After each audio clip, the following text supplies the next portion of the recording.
Islam has a devil. His name is Shaytan or Iblis, and he looks nothing like the red horned creature from Western imagery.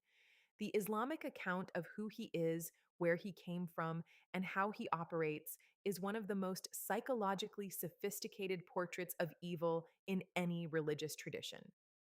Who is Shaitan? Shaitan isn't a fallen angel in Islamic theology, he's a jinn. Angels in Islamic belief have no free will to disobey. Jinn are a separate category of beings created from smokeless fire, like humans are created from clay, and they do have free will.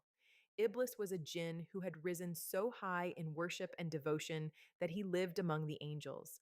When God commanded all beings to bow to Adam, the first human, every angel obeyed. Iblis refused, the refusal and the reasoning.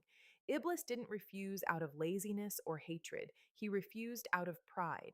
His argument was explicit: I am better than him. You created me from fire and him from clay. He considered himself superior and couldn't submit to what he saw as beneath him. This is the Islamic origin of evil, not chaos, not an opposing force to God, but pride. The belief that one is too good, too intelligent, or too special to submit.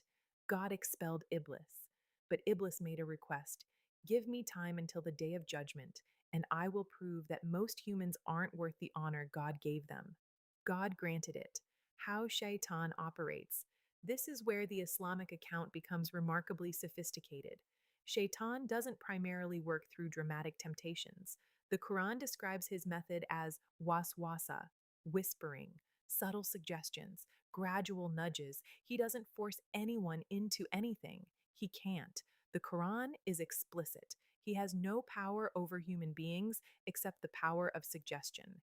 Humans choose. He merely whispers. His tactics, according to Islamic tradition, make wrong things seem attractive, make good things seem burdensome, make people feel hopeless about God's forgiveness so they stop trying, and make people feel so secure in God's mercy that they stop caring about their actions. Both extremes, despair and false security, are described as his tools. The protection. The Islamic antidote to shaitan is direct and simple. The phrase, A'udhu billahi min al-shaytan al-rajim. I seek refuge in God from the accursed shaitan.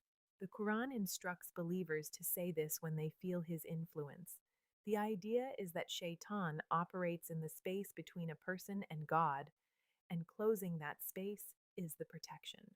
The depth of Islamic theology across 14 centuries continues to reward honest and careful study. Every honest account of this faith adds one more piece to a picture that grows richer the more closely one looks.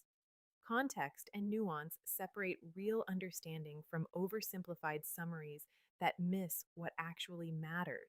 These are exactly the kinds of details that make an enormous difference to genuine understanding. This channel exists to provide honest, respectful, context rich education about Islam for the genuinely curious. Honest engagement with this material is exactly what this channel is built around every single day. The depth of Islamic theology across 14 centuries continues to reward honest and careful study. Every honest account of this faith adds one more piece to a picture that grows richer the more closely one looks. Like if this gave you a new way of seeing evil. Subscribe, truth every day. I'm Noor. This is Islam with Noor. Thank you for listening.